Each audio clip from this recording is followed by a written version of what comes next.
इस बैठक में राहुल गांधी, मल्लिकार्जुन खड़गे, सोनिया गांधी समेत कांग्रेस के कई दिग्गज नेता शामिल होंगे। कांग्रेस शासित राज्यों के मुख्यमंत्रियों को भी इस बैठक में बुलाया गया। इस बैठक को एनडीए आपसी वर्चस्व की लड़ाई बता रही है। एनडीए के आरोप कितने सही और कितने सियासी हैं और इस बैठक के सियासी मायने क्या हैं, इसे जानने के लिए देखिए ये रिपोर्ट। 24 सितंबर को पटना सदाकत आश्रम में कांग्रेस वर्किंग कमेटी की एक्सटेंडेड कार्यकारिणी बैठक होने वाली है। राजधानी पटना में कांग्रेस के सदाकत आश्रम में सियासी सुगबुगाहट बढ़ गई है। पटना का सदाकत आश्रम यानी बिहार कांग्रेस का कार्यालय अब अपने इतिहास के सबसे बड़ी बैठक का गवाह बनने जा रहा है। 24 सितंबर को इसी दफ्तर में कांग्रेस की वर्किंग कमेटी की बैठक होने जा रही है। 24 सितंबर को पटना सदाकत आश्रम में कांग्रेस वर्किंग कमेटी की एक्सटेंडेड कार्यकारिणी बैठक होने वाली है। इसका मतलब यह है कि कांग्रेस पार्टी बिहार में बिहार की बात तो करेगी ही, लेकिन बिहार में भारत की भी बात होने वाली है। बिहार की सियासत में सदाकत आश्रम कांग्रेस का पावर सेंटर बनता जा रहा है। आजादी के बाद पहली बार सदाकत आश्रम में कांग्रेस की कोर कमेटी की बैठक होने जा रही है। सदाकत आश्रम में होने वाली बैठक को कांग्रेस भले ही औपचारिक बता रही है, लेकिन इसकी सदाकत कुछ और ही नजर आ रही है। दावा है कि महागठबंधन में सीट शेयरिंग के ऐलान से पहले कांग्रेस इस बैठक में अपने उम्मीदवारों के नाम तय करेगी। कुल मिलाकर ये बैठक एनडीए के लिए भले ही मुश्किल ना खड़ी करे, लेकिन बिहार में महागठबंधन के लिए एक बड़ा धर्म संकट खड़ी करती जरूर दिख रही है। यही वजह है कि चिराग पासवान ने भी पटना में होने वाले कांग्रेस की सीडब्ल्यूसी बैठक को अंदरूनी मामला बताते हुए तंज कसा है। अच्छा लगा मुझे सीडब्ल्यूसी को बिहार पटना की याद आई।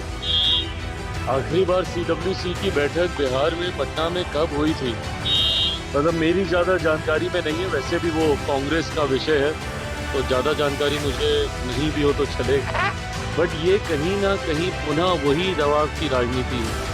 जिस दबाव की राजनीति के तहत नेता प्रतिपक्ष बिहार विधानसभा कहते हैं कि हम 243 सीटों पे हम लोग चुनाव लड़ेंगे, जिस दबाव की राजनीति के तहत राहुल जी बिहार आते हैं, तेजस्वी जी के साथ पूरी यात्रा कर लेते हैं, बट एक बार भी मुख्यमंत्री के नाम पर उनके नाम की सहमति कांग्रेस की तरफ से नहीं देते। सीडब्ल्यूसी मतलब पूरी कांग्रेस, जितने वरिष्ठ नेता हैं, जितने भी निर्णय लेने वाले महत्वपूर्ण लोग हैं, वो सब यहाँ पर होंगे।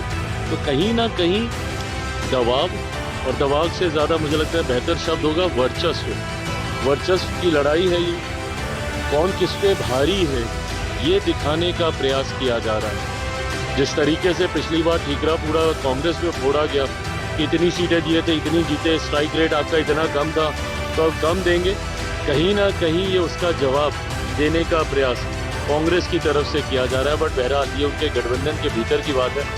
इतनी चिंता अगर हम लोग इनकी करेंगे तो ये लोग खुद क्या करेंगे।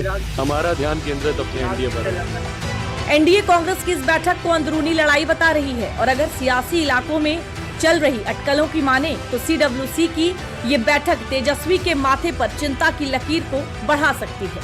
कांग्रेस ने 24 सितंबर को पटना में सीडब्ल्यूसी की बैठक बुलाई है।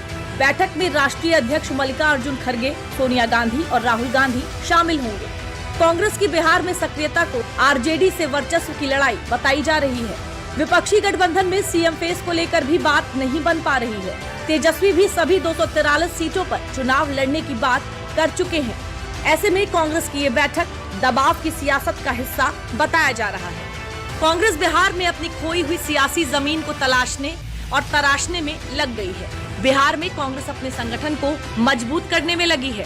पहले राहुल गांधी ने वोटर अधिकार यात्रा के बहाने अपने संगठन में जान फूंकने की कोशिश की, और अब कांग्रेस ने पटना में अपनी सबसे बड़ी बैठक बुलाई है।